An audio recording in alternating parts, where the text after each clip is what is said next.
Ebikonge bya gavumenti enkoko bijikutemwa kugenda ku mukolo gw'okugulawo ekkolero erigenda okwongera omutindo ku byokulya omuli n'ennyama erya Neck Meat and Beans Processing Limited.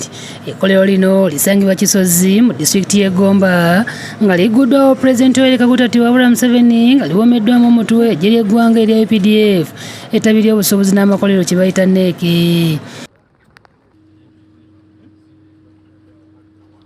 Ekkolero lino ligenda kuteekateeka emmere omuli ebijanjaalo ebigenda okusibwa nga mikebe wamu n'ennyama nga bino gavumenti ebadde nga ebisasaanyizako ensimbi mpitirivu okubigulira abajiyasi naddala bagenda mu lutalo okuva mu ggwanga lya Brazil.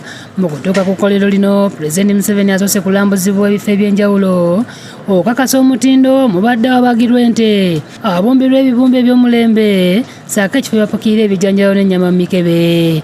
Lieutenant General Mugira James akulira ekifo kino awadde alipoota ku ngeri ensimbi gye zibadde zisaasaanyizibwamu okulira eggye lya UPDF emmere nga ligenze mu ddwaniro nga buli mwaka basaasaanya ensimbi obukadde bwa $2 nga ate UPDF ng'ekitongole ebadde efulumya obuwumbi 42 mu kugula ennyama y'omu mikebe nga bw'annyonnyola.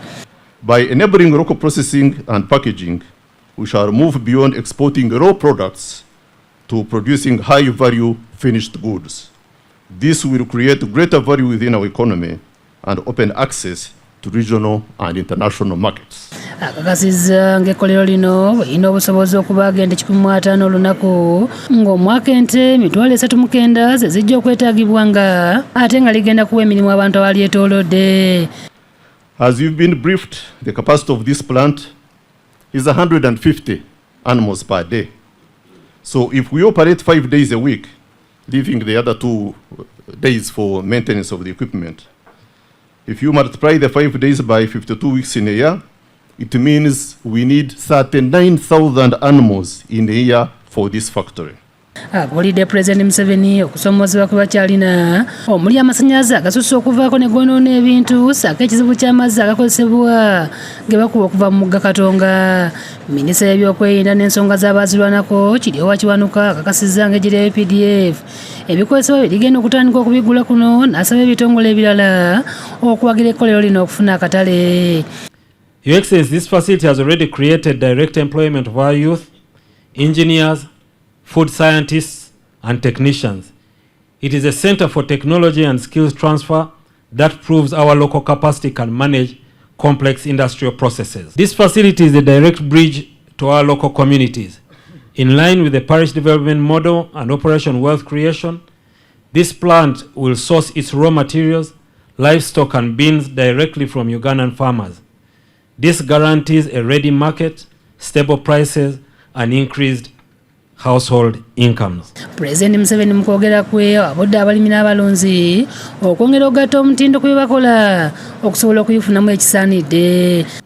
The issue of the supply of the required raw materials is just organizational. Wadde ekyokulabirako eky'emmwanyi ezaafuuka ez'ettunzi nga kyava ku balimi baazo okuwuliriza okuwabula kwe. Uganda now is the biggest producer of coffee in Africa, I hear now. This was just mobilizational. Once we get the economics, like for instance, the way I promoted coffee, when I made the chibaro, the calculation, chura, I saw that our small-scale farmers can get good money from coffee, even if they use 1 acre. Pulezidenti abudde abaddukanya ekkolero lino okukwatagana n'ebitongole bya gavumenti ebivunaanyizibwa okumalawo okusoomozebwa okumuloopeddwa. Yeewuunyizza ebitongole bya gavumenti ya kuno ebigaba layisinsi eri abatandika b'amakolero olw'okulemererwa okugalondoola okubayambako okugonjoola emiziziko egibeera gizzeewo n'abajjukiza nti ensonga lwaki abamu ku baminisita babadde mu kisanja ekiwedde yabakutte ku nkoona. Uganda Investment Authority licenses a factory somewhere. Immediately you start working to back it up with the necessary things. So therefore, with this new team, that's why I had really to make some changes in some of these sectors. We are getting new shepherds. These are new shepherds.